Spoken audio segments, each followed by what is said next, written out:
when the antibiotic is no longer effective or has reduced effect on the bacteria. We say the bacteria has become antibiotic resistant. So now I'm going to show you a simple demonstration. So this can get really loud. So if you don't like loud sounds, I would say close your ears. All right. So here we go. So I have here, let's say the ones that can still be affected by the antibiotic, we call them, we say they are susceptible.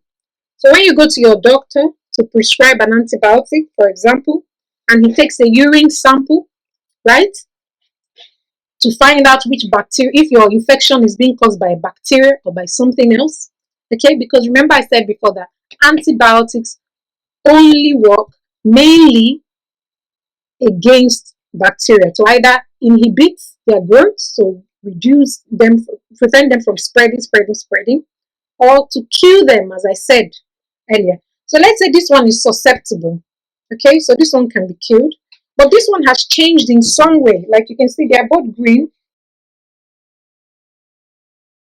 Genetic material is DNA, so that it would no longer be affected by that antibiotic. Now, what happens is you have your antibiotic, which is the pin here. So this is going to be quite loud. Now, let's imagine that this is penicillin. It's coming to damage the cell wall of this bacteria. So what you have is, are you ready for this? This is going to be quite loud. I don't like puppy sounds.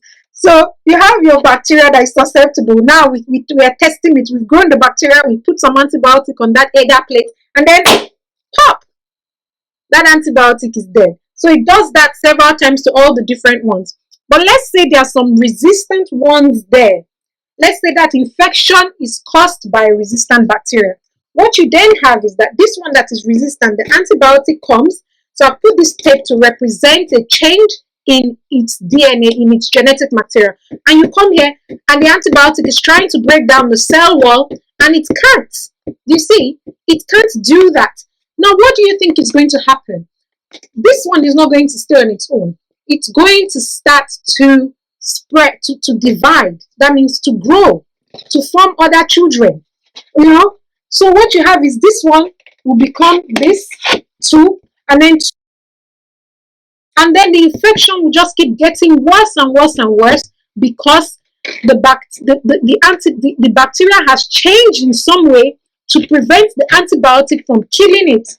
So our antibiotic again keeps trying, but it can't puncture that cell wall because the bacteria have changed. So these are now our antibiotic resistant bacteria, and that is the problem.